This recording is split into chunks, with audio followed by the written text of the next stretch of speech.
Ya. Assalamualaikum warahmatullahi wabarakatuh. Di sini kami akan mempresentasikan hasil dari kerja kami, yaitu tugas akhir 16, dengan judul Peran Perempuan dalam Pertumbuhan Ekonomi dalam menghadapi kesenjangan struktural untuk mewujudkan kesetaraan gender. Yang pertama-tama, izinkan kami memperkenalkan diri. Perkenalkan, nama saya Muhammad Akil Brigjules dengan NIM 106032333001. Lalu saya Malvino Putra Montero dengan NIM 16012131414. Saya Muhammad Farhan Afandi dengan NIM 10603233000173. Saya Fadlan Alkerinaldi dengan NIM 106032330051. Perkenalkan, nama saya Muhammad Syakir Rizky dengan NIM 106032330133. Peran perempuan dalam pertumbuhan ekonomi dalam menghadapi kesenjangan struktural untuk mewujudkan kesetaraan gender. Slide pertama itu adalah latar belakang. Jadi latar belakang dari tugas makalah ini adalah perempuan merupakan bagian dalam pertumbuhan ekonomi, namun masih menghadapi banyak tantangan mulai dari diskriminasi gender hingga keterbatasan akses pendidikan dan pekerjaan.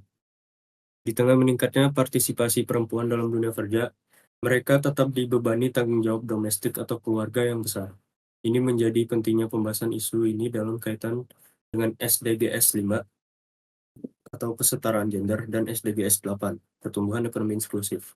Analisis ini menegaskan bahwa perempuan masih memiliki potensi besar untuk mendorong pertumbuhan ekonomi, tetapi masih terdapat hambatan struktural dan budaya yang membatasi kontribusinya. Faktor-faktornya seperti stereotip gender, kebijakan kerja yang diskriminatif, dan beban kerja yang sangat tinggi. Maka dari itu, tujuan penelitian ini adalah untuk memahami bagaimana peran perempuan mempengaruhi pertumbuhan ekonomi dan bagaimana kondisi ini dapat dianalisis melalui teori sosial dan fakta yang terjadi. Slide selanjutnya, metode pengambilan data. Jadi metode pengambilan data makalah ini menggunakan pendekatan studi jurnal ilmiah dan artikel terkait. Yang pertama, peran ganda perempuan karir dan kesetaraan gender. SARI, tahun 2024. Peran gender. Yang kedua itu perempuan terhadap pertumbuhan ekonomi di Provinsi Jawa Tengah, yang dikeluarkan oleh Mulasari tahun 2015. Artikel terkait dari pengambilan data ini yaitu pemberdayaan perempuan di Indonesia dalam peran ekonomi, berasal dari Unair News. Oke, di sini kita masuk ke analisa di mana di era modern saat ini semakin banyaknya tuh perempuan menjalankan dua peran sekaligus, yaitu sebagai ibu rumah tangga dan sebagai pekerja di luar rumah.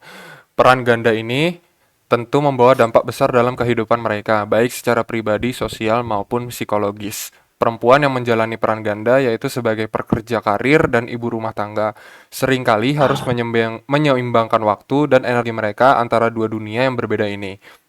Dalam teori pertukaran sosial, ini bisa dianggap sebagai proses pertukaran di mana perempuan memberikan waktu dan usaha dalam pekerjaan serta rumah tangga, sementara mereka menerima imbalan berupa pengakuan, pendapatan, atau kepuasan pribadi. Ya, lanjut Bang. Selanjutnya, perempuan juga sebagai warga negara aktif memiliki peran strategis dalam mendorong pertumbuhan ekonomi, baik melalui kontribusinya di sektor domestik maupun sektor publik.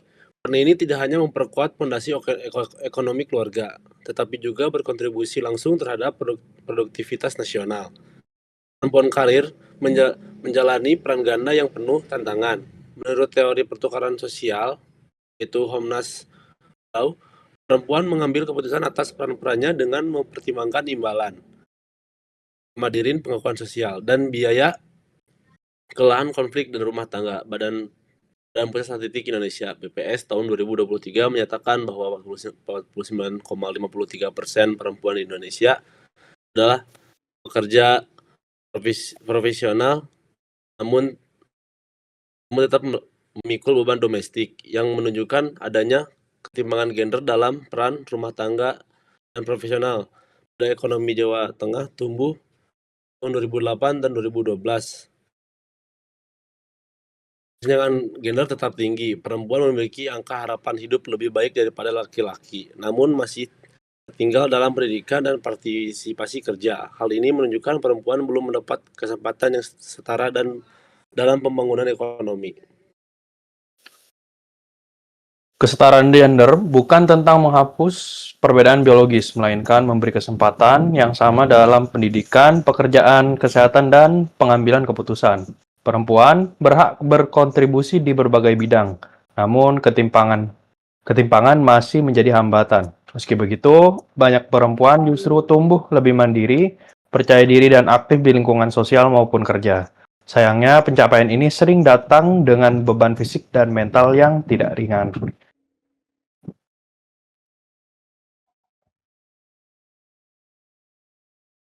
Udah.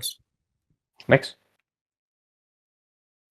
Kesimpulannya, peran ganda perempuan sebagai pekerja dan ibu rumah tangga menunjukkan kontribusi besar terhadap pertumbuhan ekonomi pembangunan sosial, meskipun dihadapkan pada tantangan yang tidak ringan, seperti kelelahan, konflik peran, dan beban mental.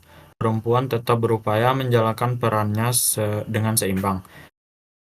Ini bisa dianggap sebagai proses pertukaran di mana perempuan memberikan waktu dan usaha dalam pekerja serta rumah tangga, sementara mereka menerima imbalan berupa apresiasi dan mengaku untuk kepuasan pribadi.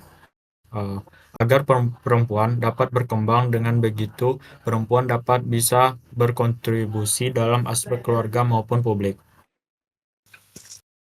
Eh, Selanjutnya ini slide daftar pustaka. Ada 3 sumber yang kami sebagai acuan dari tugas kami, yaitu yang pertama ada Harmanda A dan Sari DP 2024, peran ganda perempuan karir dan kesetaraan gender Jakarta Pustaka Nusantara.